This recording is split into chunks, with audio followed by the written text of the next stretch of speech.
to have something happening here, and you know, like with this will follow. But that's very important when you're walking around the floor. To make sure you always keep your posture. Then this way, the judges see that you're dancing all the time, so they really see it's around, but rather than it's just one dance and another dance. You know, you don't want them to see that you're tired or that you feel like you didn't do a good job or anything like that. You always want to make sure you feel confident and you're proud of what you just did. Yeah. So we have now 5 minutes before our session with him. Is there anything you'd like to review? Is there any question? We're gonna just like do a patting and then let's get ready for him. Restroom break? Okay, restroom break. Huh? Lie.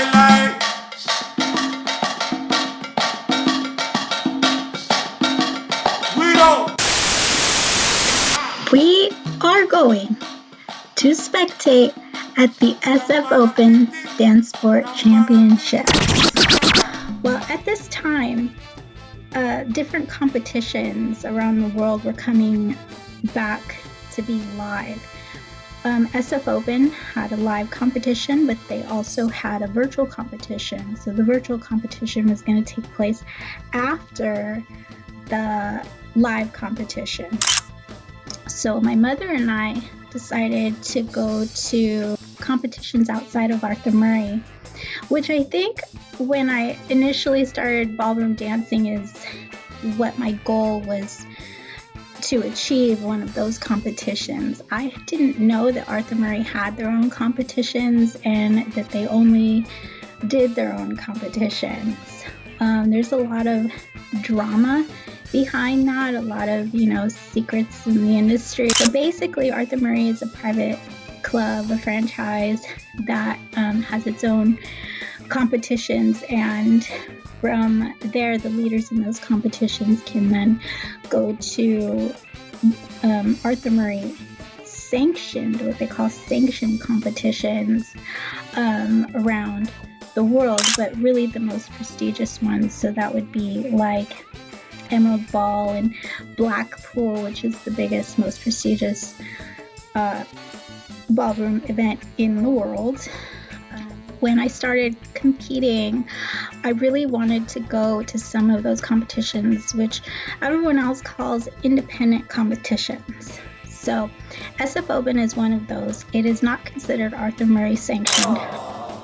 And I went in with an open mind. What I found out is that it was really sort of badass.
second.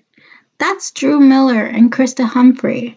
I was scheduled with Drew Miller for coaching at Arthur Murray, and I didn't know he was going to be there.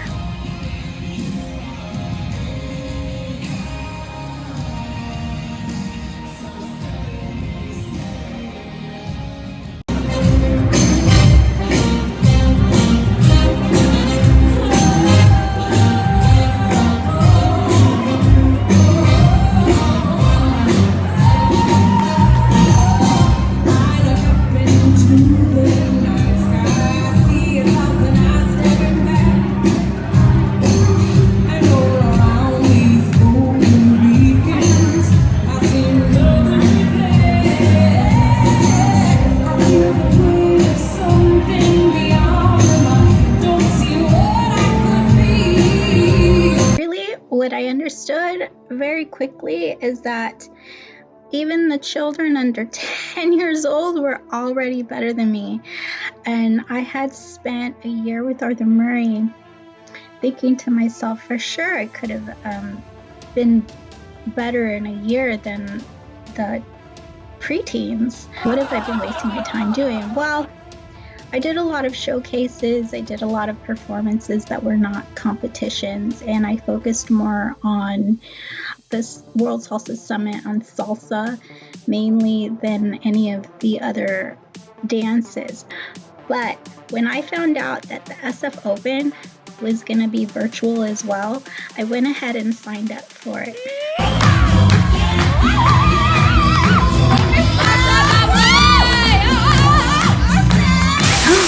Whoa, I can't believe this. That's Karina Smirnoff from Dancing with the Stars. She's a 5-time national champion, and she's won multiple championships around the world. I had to figure out a way to get her attention. Somehow, someway. I couldn't wait to get on that floor.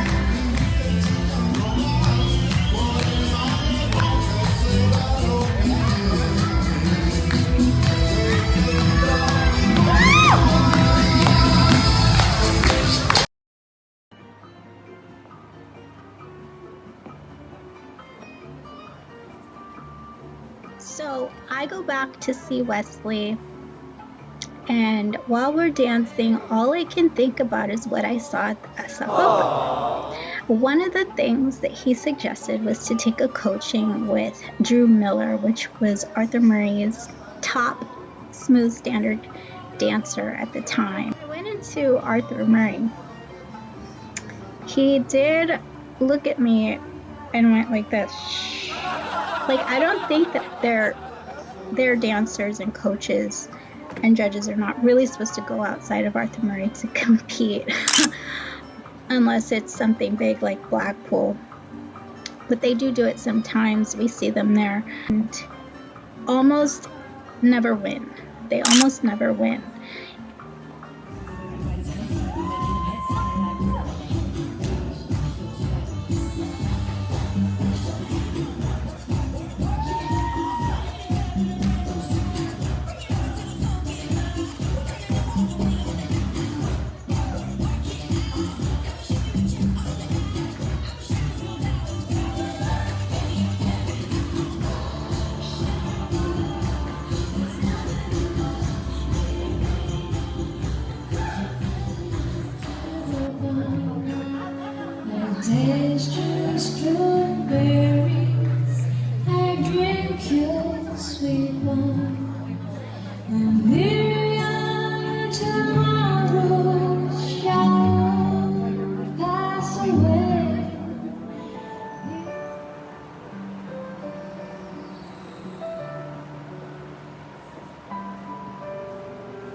The pressure was starting to build up going in a competition. And I will admit that when it came to Arthur Murray's first live competition, although it was a first live, another first for me and Wesley, we're known to do a lot of firsts. It kind of was like became on the bottom of the list.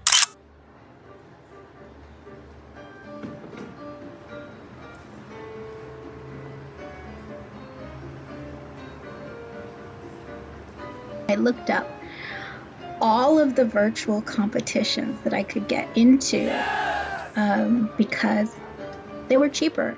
I think I spent less than $500 on each of the virtual competitions that I was in. And live competitions can cost $2,500 to $15,000 or more, depending on how many dances you're doing and if it's international. So $300 was not a lot of money out of my pocket, all of that being considered, and I went for it. So we got into 4 competitions within a matter of weeks, like 2 weeks. We had a coaching with Drew, and then I was gonna go straight into the live competition for Arthur Murray.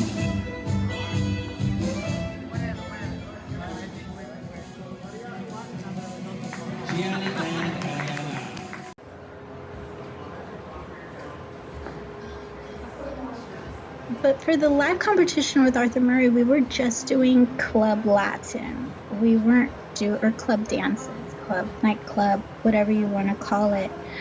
I don't even think we were signed up for rhythm, which includes swing and West Coast and bolero. I hadn't even learned bolero yet.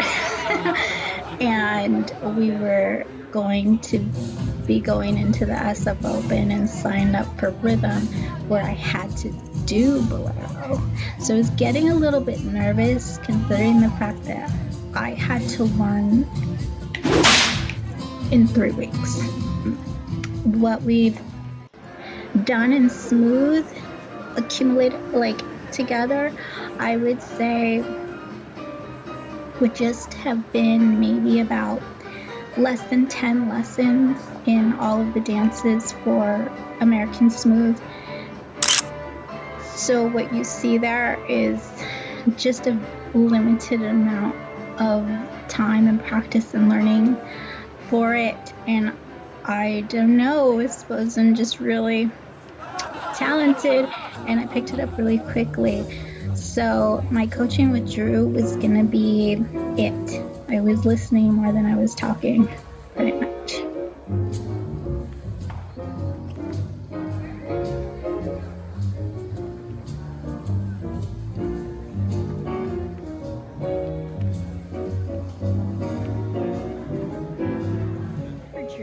When I went back into the studio for the coaching, I was super excited and kind of nervous. But he did tell me to be quiet about it. I didn't even tell Wesley, so Wesley didn't know, and he didn't get the jitters to see him.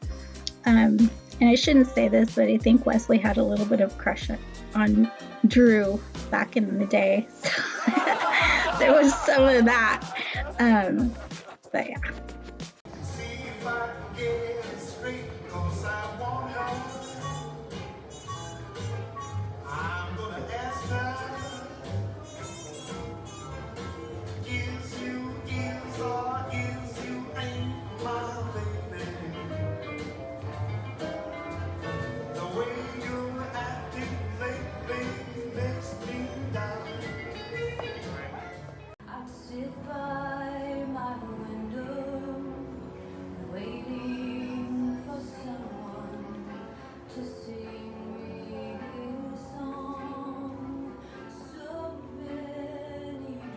Honestly, I've been with a lot of coaches.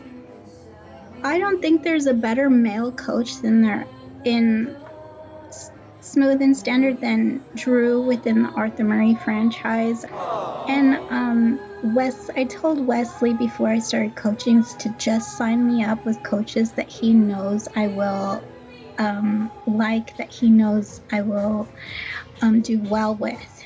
In other words, don't sign me up with coaches that are not going to benefit me and what I'm doing. He knows me very, very well. I put a lot of trust into him. And when I met Drew the first time for tango, I knew that anytime that he came into town, I was gonna see him. So when it came to this competition, I was like, I have to see Drew. I have to see Drew. Of course, we were going over more than just tango. We were going through everything and making sure that my technique was on point. I was signed up for newcomer, even though I was already entering full bronze. I was signed up for a lower level, and that is legal. That's okay. Space. And now one of the things that you can do is you can relax, you can roll your head. See if you can find a position where, okay, that was just a stretch. But try and find a position that's not strenuous on your neck. Right, so you might have to relax. There you go. Now let's dance a couple boxes. Try and keep that relaxation. There you go. Nice and down. It's a little bit different, right? And we don't want to just lean backward because then you start falling backward. So it's going to be this. Is it okay if I touch your neck? So we're going to extend that way. Now what's hard is that the more we go this way, we do have to make sure we pick up our side here because we don't want to start to lean. It's not about leaning. It's about shifting our body weight there. So the extension is the space between your two heads. So I'm going to do the opposite. Right, so you can look great as an individual, but as a couple, it looks too close. Right? So go ahead and create that separation. There you go, nicely done. This is going to be a huge difference of momentum, by the way. It goes from one to the other. It's like, let's find a happy medium. The stiffness is the tension in your back, your shoulders, your arms. We can hold a frame without actually having tension in any of our body. We just use our core. That takes a little bit of time to practice, so he'll probably continue calling me an octopus or a blue ball. 1, 2, 3. I've turned my feet, and then I'll explain mine in a second. Ready? So we have both. 1, 2. Now turn. There you go. Nice. So pause there. Pause there. You can see your wrist. There you go. So I'm going to turn your rib cage just a little bit. There you go. So this is your wrist, your forearm, your elbow. Can you tilt your leg? Yeah. And then you have to finish the sentence. Okay, we have our inside free, inside foot promenade quite a bit. Especially into the bronze 3, you start doing promenade all the time. So we're going to take, I want you to watch this. The angles are, we're going to rotate twice. So if you're watching my top line, this is our closed position. All the way past my elbow. Go to the other side, and I want you to see when I turn promenade, I'm all the way past my elbow on the other side. So the same here is the same there.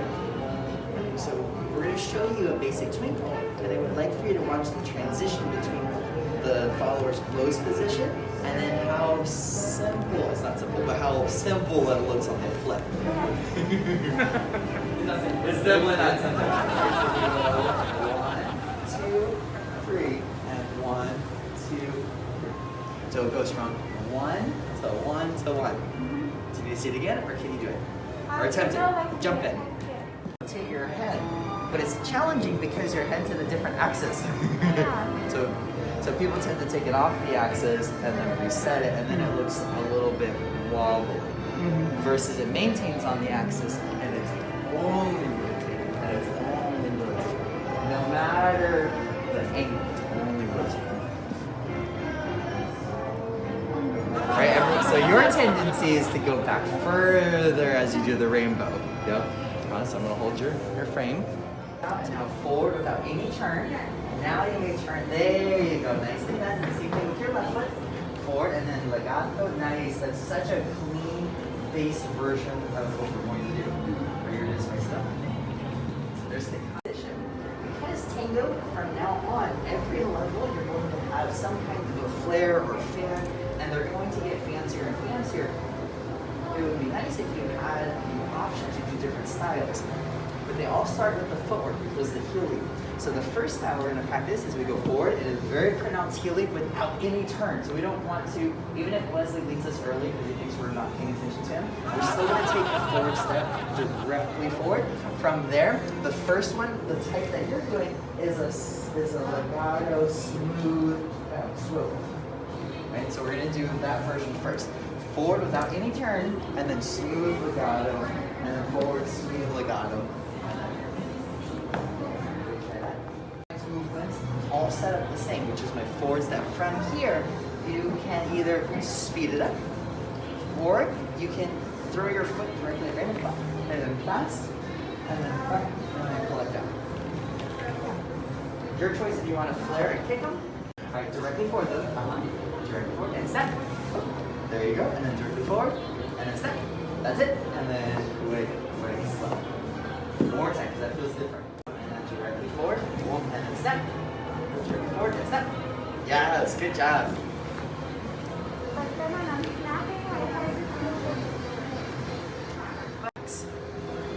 Up. There you go. One up. There you go. Nicely done. I didn't even know you could do that. Turning up the volume, the amount of commitment to it, and then you can taper down if it's too much. What I mean is, right now if this is quiet. This is a low volume radio. Right? It's very quiet. This is a little louder. A little louder. Can you go to your max volume, whatever that might be, which is if you. Wow. Can you show whatever? You probably don't even know what your max is, but can you? So sometimes people like that, and then others. I taught a gentleman earlier today who didn't like that style. So all of his tango is going to be the legato version. That's just the version that he likes. It still can be technically correct and good looking, but we want you to feel good doing it. So if you like it, now you know. Turn up that volume. I think we're out of time. I saw that. Yes. It should have been really easy for me, and I think that as far as the dancing, it was really easy, but the stress levels were high. We were going to do, first of all, I don't know anybody that goes to that many competitions in a month. I don't know.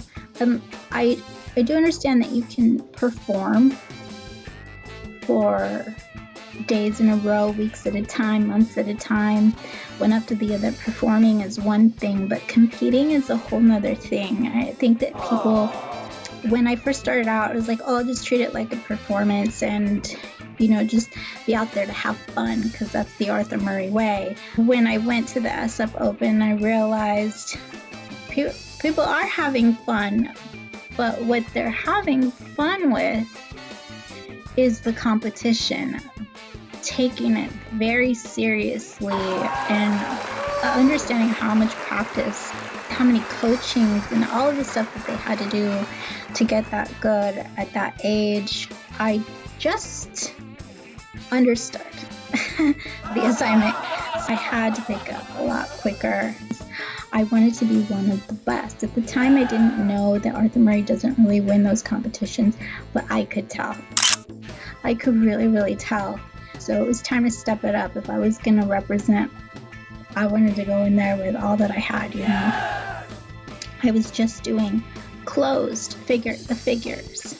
Things I should know. Things I had been practicing for 2 years. I should know it. Like the back of my hand. So I thought I had it in the bag. I know, I feel that too. Yeah. It was like much faster. First I Well, the salsa had a few breaks, right? And that is why you need to connect with me, because she felt it instantly. Like I had to stop to go back in timing because the song stopped. We don't know what they're gonna play, so they either gonna play a plain salsa or they could play one like that. But regardless, you're only able to follow if you're with me. If you're dancing by yourself, then there's no way. It's like when we finish, like I finish and I go like this, and then you take off. Yeah. Like, cool, what's up with that? It's not funny, Xochitl. Get serious. Right now, you don't have any more time to mess around. Yeah. We're gonna try it again.